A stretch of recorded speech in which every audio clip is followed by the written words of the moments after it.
Man, it's been a while since I've done one of these, huh? Well, I got some news to tell you guys. I was gonna like make a post, but at the same time, I decided not to. And I just figured I would do Facebook Live because I don't know how many of y'all actually watch my YouTube channel, but I figured if I put it on YouTube, nobody would watch it. You know. Which I'm still going to make a YouTube video because I have to, because I have a community there too that cares and wants to know crap when I don't post nothing. But as the title says, my brain aneurysm has gotten bigger. They found it back in 2020 when I had a stroke. They told me, they say, hey, you got an aneurysm back there, and I freaked out. I started crying and shit. And they were like, well, don't worry about it. It's fine. It's little. Don't worry about it. You know what I mean? So, okay, fine. So I just stopped worrying about it. And, all these years later, it was about a few years later, whatever, I, was outside with my girlfriend looking for her brother's kitten the other day because we thought it ran outside and it had just rained, you know. And it was muddy outside, so I was walking around in sandals outside in the mud instead of shoes, you know. But I'm fat, and I didn't feel like putting shoes on. So, and it was nighttime.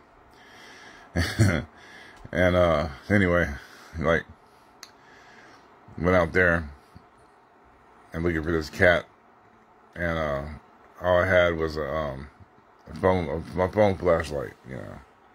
And lo and behold, I walked around the side of the house. I hit a slick patch on that mud, and my feet went in the air, and I hurt the earth. And it was funny. We all laughed, you know, and I didn't think nothing of it. I just thought it was funny because it was just real sudden. Bam! I was like, and the girlfriend started laughing, the kids started laughing, I started laughing. So I got up, dusted myself off, came in, took a shower after a little while, you know. And a couple of days went by, and I was like, God, my side hurts so bad. And apparently, like, okay, so that made me go to the hospital last night because my head was hurting, my back was hurting, I didn't understand what was going on. But like my back, when I fell, I hit my sciatic nerve, and I made it mad at me, so it's going to be hurting for a while. And the doctor was like, man, you got headaches too? I was like, yeah. He's like, okay, well, I'll scan your head, you know. So I went and got my head scanned and my, you know, all this scanned, you know. And that's how I found out I made my sciatic mad at me because he told me nothing was wrong with my spine. Thank goodness, because it's hereditary in my family, and I won't have nothing wrong with my spine because I don't want to be able to be in a wheelchair and have to walk like I'm Ozzy Osbourne at 40-something years old, and I don't like that. But my head was a different story. They had to strap my arms down because I kept moving my arms around because I was hurting so bad. And they strapped my boy down to the chair or to the board, threw me back in the machine, and they scanned my head. And I didn't think nothing of it. I was like, well, these are gonna tell me that, you know, I got migraines or something, you know. And I waited about an hour or so. And they kept telling me, like, it's not back yet. It's not back yet. And I was like, why do you keep freaking out over my head scan, you know? And the doctor come in there and sat down next to me, and I was like, oh, shit, here we go. This is how it happens, you know? And he looked at me and says, do you know you have an aneurysm in your brain? He couldn't even get the whole sentence out. I was like, yep. And I ain't worried about it. He's like, well, you should be. And I was like, wow. He's like, is this bigger? He said, do you have an advanced directive or a living will or anything? I was like, no. I said, I don't care what happens to my stuff. I want to get a binding contract with a lawyer to dig a hole and just throw it all in the hole and light it on fire in front of everybody while I laugh hysterically on the television. But anyway,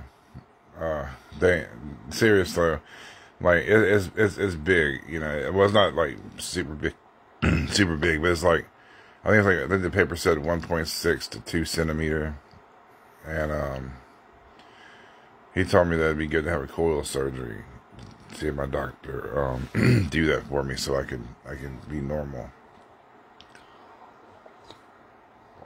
Because people do survive the surgery, but getting to the surgery and hoping nothing bad happens, that's the stressful part. And I'm not saying nothing bad is going to happen, but I got nervous, and I just figured that just in case, just in case something happens, y'all